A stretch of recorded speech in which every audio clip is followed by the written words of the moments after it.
Hello everyone, welcome to my channel and welcome back to my another new vlog. আমি সুদীপা নিয়ে এসেছি নতুন একটা ভ্লগ ভিডিও তোমাদের সামনে। আর যেদিনকার ভ্লগটা শেয়ার করছি সেদিনটা ছিল 11ই নভেম্বর 2024।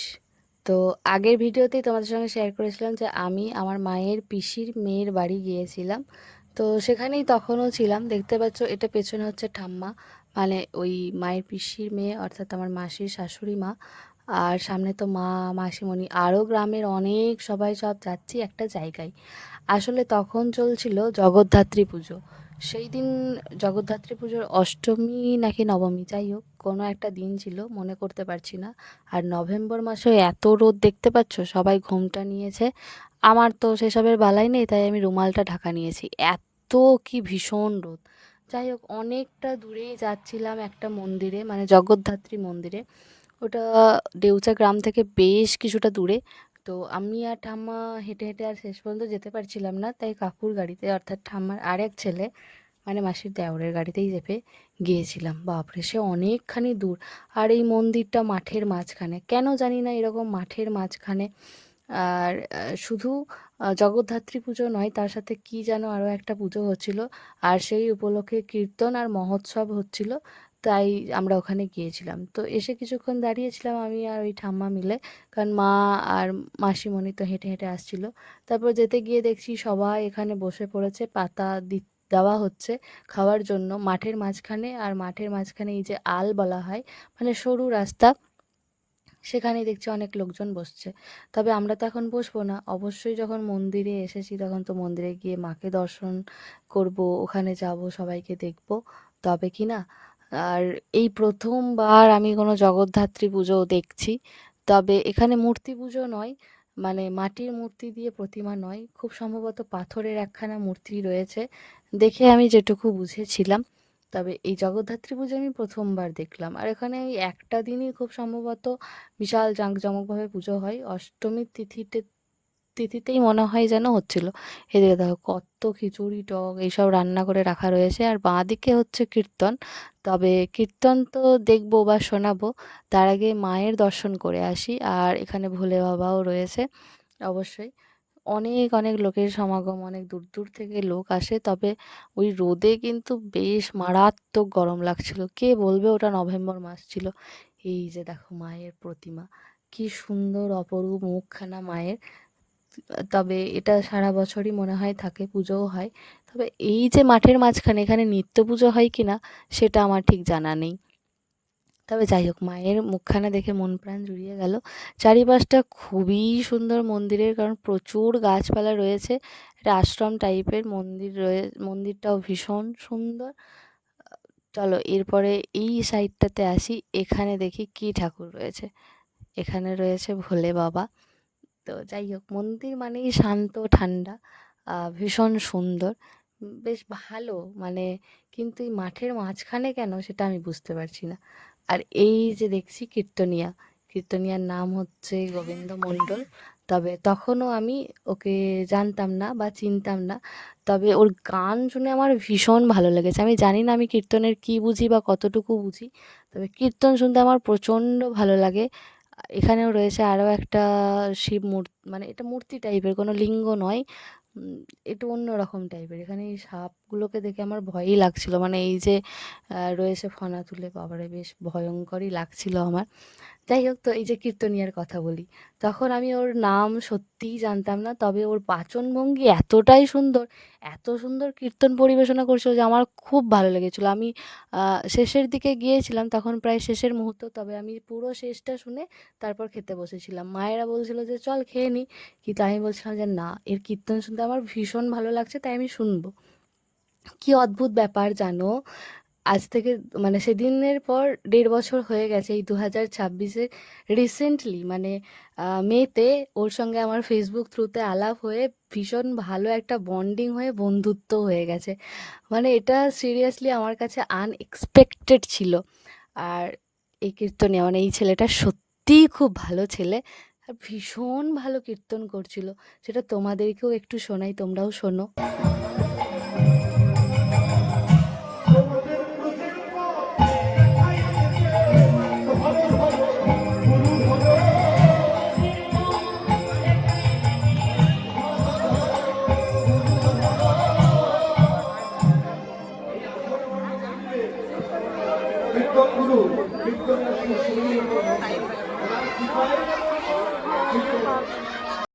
আমি তো ওর কীর্তন পুরোটা ক্যাপচার করিনি, একটু থেমে থেমে করেছি, নাহলে তোমাদেরকে শোনাতাম।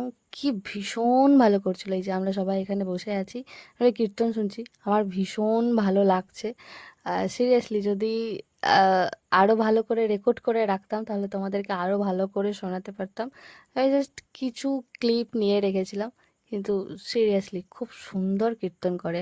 আর এই অল্প বয়সে অনেকখানি নামডাক করেছে, ভগবানের কৃপায় আরো নামডাক বাড়ুক ওর।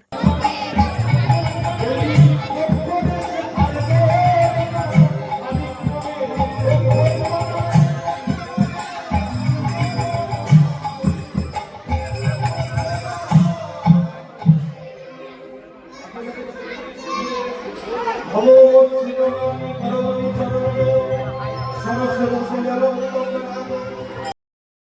আমি যে এই কীর্তনিয়াকে কোনোদিন চিনবো বা ওকে খুঁজে পাবো, মানে ওর নাম জানতে পারবো, সেটাই জানতাম না। তারপর যে এই আনএক্সপেক্টেডলি যে ওর সঙ্গে আমার পরিচয় হবে, তারপর গিয়ে একটা ভালো বন্ডিং হবে, সেটা তো মানে কল্পনার বাইরে ছিল। ওই খুব অদ্ভুতভাবে হঠাৎ করে ফেসবুকে খুঁজে পাওয়া, তারপর থেকে সেখান থেকে পরিচিত হয়ে একটা ভালো বন্ধুত্ব হওয়া, মানে সিরিয়াসলি মানে একটা অন্যরকম ব্যাপার। তাছাড়া ওর আরও একটা পরিচয় রয়েছে, ও আকাশ আর্টে ওখানে যে রিয়েলিটি শোটা হতো গানের, সেখানেও ওখানে পার্টিসিপেট করেছিল। বেশ ভালো, মানে ছেলেটা সত্যিই খুব ভালো, আর বাচনভঙ্গি জাস্ট অসাধারণ, গানও গাই খুব সুন্দর। তারপর তো ওইখানে মহোৎসব খেয়ে বাড়ি চলে গিয়েছিলাম, তারপর সন্ধেবেলা ওই যে পাশেই তো মায়ের পিসিমণির বাড়ি, সেখানে চলে গিয়েছিলাম। এই হচ্ছে মামা, মামা আমাদেরকে আনতে গিয়েছিল, তখনই সঙ্গে সঙ্গে এসছি। তো পেছনে ভাই, আর ওই পেছনে বসে আছে মামিমা। আমরা তক্ষুনি সবে সবে এসছি আর গল্প করছি, আর ওই যে পিছে মায়ের পিসিমণি। তো পিসিমণির বাড়ি যখন এত কাছাকাছি, তখন পিসিমণির বাড়ি না গেলে কি হয়? তো তাই জন্য ওখান থেকে চলে গিয়েছিলাম ওখানে। তবে কয়েকটা দিনেরই সময় ছিল হাতে, ওই 2-3টে দিন। একটু বেশি সময় নিয়ে গেলে আরও একটু থাকা হতো। আর এই যে এই ভাইটা দেখো কি মিষ্টি, ও কত রকমের যে অঙ্গভঙ্গি করে, কত ঢং করে, আমরা সবাই এটাই দেখছিলাম আর মজা করছিলাম। তাই হোক, আমি সেই রাতটা ছিলাম। তবে আহ, পরের দিন সকালে মামার বাড়ি চলে গিয়েছিলাম, আর মা তার পরের দিনটাও ছিল। তারপর এই দেখো আমার আর ভাইয়ের কীর্তি কারখানা দেখো, আমরা দুজন ডাঁড়া নিয়ে ওই অন্ধকারে লাইট নিয়ে মাছ ধরতে গিয়েছি। কি আর বলবো, মানে যেটাকে ছিপ বলা হয়। তো যাই হোক, কি আর করবো, মাছ দেখতে পেলাম না কোনো ধারে, মানে পুকুরের ধারে, তাই বাধ্য হয়ে ব্যর্থ হয়ে আমরা ফিরে চললাম বাড়ির দিকে। তো এই ভাই হচ্ছে আমার এই সব কর্মকাণ্ডের সঙ্গী, মানে ও এইসব কাজকর্ম করে বেড়ায়, আর ওর সাথে সাথে আমিও সঙ্গ দিই। মানে কি আর বলবো, ওই ভাইয়ের সাথে থাকলে আমিও বাচ্চা হয়ে যাই, বসি। তারপরে এখানে দেখো মেলা বসেছে। মেলাটা কিসের বলো তো? এই সমস্ত জুয়েলারিগুলো কিন্তু আমিই বানাই। আর যেহেতু আমি ওই জুয়েলারিগুলো সঙ্গে করে নিয়ে গিয়েছিলাম, তাই পাশের বাড়ির আরও যে মামিমা দিদা যারা ছিল সবাই দেখছিল, কেউ কেউ নিয়েছে। আর মায়ের পিসিমণি তো সবগুলো একবার করে পরে পরে বলছিল যে আমি একবার পরি, আমার তো যখন পরার বয়স ছিল তখন তো এত সুন্দর গয়না ছিল না, তাই আমি একটু পরি। যাই হোক, এটা পরদিন সকালবেলা। কি গরম একবার ভাবো, যে মুখটাকে আমাকে এইভাবে জড়িয়ে রাখতে হয়েছে। আমি মামার বাড়ির পথে আমি চলে গিয়েছি মামার বাড়ি।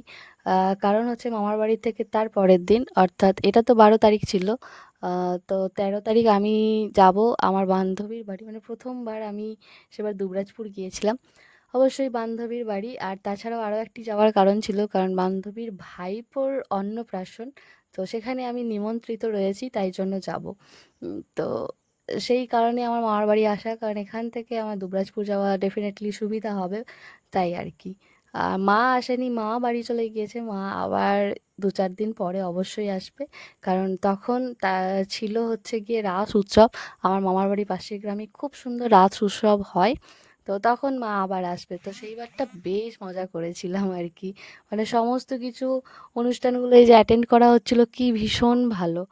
আর আমার বান্ধবীর বাড়ি যাওয়ার আরেকটা কারণ তো অবসর ভাইপোর অন্নপ্রাশন, আরেকটা কারণ হচ্ছে ওই যে ভাইপো তার পাঞ্জাবিটা, মানে অন্নপ্রাশনের পাঞ্জাবিটা আমি নিজের হাতে বানিয়ে দিয়েছিলাম, মানে হ্যান্ড পেন্ট করেছিলাম। তাই জন্য বৌদি আমাকে নেমন্তন্ন করেছিল যে তোমাকে আসতেই হবে, তুমি এত সুন্দর একখানা কাজ করে দিয়েছো তাই। তো আমার ক্লায়েন্টের বাড়ি হচ্ছে, আবার তার সাথে হচ্ছে বান্ধবীর বাড়ি, আবার যাই হোক ভাইপোর বাড়ি। বেশ ভালো একটা অন্যরকম অভিজ্ঞতা। এসেই দিদাকে খুঁজে বেড়াচ্ছি, প্রথমে পেলাম না, তারপর দেখো দিদা আমাকে একদম প্লেট ভর্তি করে সমস্ত কিছু দিয়েছে, কারণ সেবার তো দুর্গাপুজোয় যাওয়া হয়নি, আমরা তো গিয়েছিলাম পুরী। হ্যাঁ হ্যাঁ, সেই ভ্লগগুলো এখনও শেয়ার করা হয়নি, অবশ্যই খুব তাড়াতাড়ি করব। তো এই জন্য দিদা এই সমস্ত কিছু রেখে দিয়েছিল আমাদের জন্য, আর আমি এসেছি বলে দিদা সমস্ত কিছু দিয়েছে। মা বাপিকেও তো যায়নি, তাই মা বাপির জন্য ভাগটাও মনে হচ্ছে যেন আমাকে দিয়ে দিয়েছে। যাই হোক, এগুলো খেতে আমি প্রচণ্ড ভালোবাসি, আর যেগুলো ভালোবাসি সেগুলোই দেওয়া হয়েছে। ওই যে আইসে বা তেল চাপুরি যেটা বলা হয়, এটা খেতে আমি প্রচণ্ড ভালোবাসি। যাই হোক, আর কোনো ক্লিপস আমি সেরকমভাবে নিইনি, এই জিনিসটা তোমাদেরকে দেখাই, দেখো। এই যে ভাইপোকে একটা তো গিফট দিতে হবে, মানে আমার বান্ধবীর ভাইপোকে, হতেই পারে যে আমাকে নেমন্তন্ন করেছে, কোনো কিছু আনতে হবে না বলেছে, কিন্তু যখন যাচ্ছি তখন কিছু তো একটা গিফট দেওয়া উচিত। আমি কি গিফট দেবো চটজলদি আর বুঝতে পারিনি, তাই দাদাকে বলেছিলাম দাদা একটা গিফট দেওয়ার কথা, আর আমি সব সময় ইউনিক একটা গিফট দেওয়ার চেষ্টা করি। তো দাদা বলল যে এইটাই দে, ভীষণ সুন্দর। এই যে সমস্ত কিছু একদম জন্ম থেকে শুরু করে যা যা কিছু, সব কিছু এখানে নথিভুক্ত করে রাখা যাবে, কি সুন্দর না? একদম ছবি দিয়ে মায়ের নাম, বাবার নাম, কত কেজি ওজন হয়েছিল থেকে শুরু করে সমস্ত কিছু। তো গিফট তো আর শুধু শুধু দেওয়া যায় না, প্যাক করতে হবে। আমার তো বাড়িতে প্যাক করার সময় হয়নি, তাই সমস্ত কিছু জিনিস আমি নিয়ে এসেছিলাম। এই পুরো জিনিসটাও তোমাদেরকে দেখাচ্ছি, আর আমি নিজেও দেখছি আমার কি ভীষণ ভালো লাগছে। আর তার সাথে প্যাকটাও করে নেব, কারণ তারপর দিন সকালেই তো আমাকে যেতে হবে, আর আমি নিজের হাতে প্যাকিং করে এই সমস্ত কিছু দিতে খুব ভালোবাসি। তো যাই হোক, এই ছিল আর কি ভিডিও। আহ, আর এই জিনিসটা তোমাদের কেমন লেগেছে জানিও তো, এটা আমি প্রথমবার দেখেছি, জানো, এটা অনেক দিন আগে থেকে চল আছে, তাও আমি সেই অর্থে জানতাম না। কিন্তু আমার ভীষণ ভালো, আমারও ছোটোবেলায় যদি একখানা থাকতো, আমিও এটা করে রাখতাম, তাই না? তবে আমার ইচ্ছে আছে যে আমার ভবিষ্যৎ প্রজন্মের জন্য আমি এরকম একটা নথি করেই রাখবো। তো যাই হোক, এই ছিল আজকের ভিডিও, তোমাদের কেমন লেগেছে অবশ্যই জানিও। আর আমার প্রথমবার জগদ্ধাত্রী পুজো দেখা, তাই এটা আমার মানে ওই দিনগুলো আমার বেস্ট ছিল। তো চলো, দেখা হবে নতুন কোনো ভিডিওতে। আহ, তোমাদের ভালো লাগলে অবশ্যই লাইক কমেন্ট শেয়ার সাবস্ক্রাইব করে দিও। টাটা, বাই, রাধে রাধে।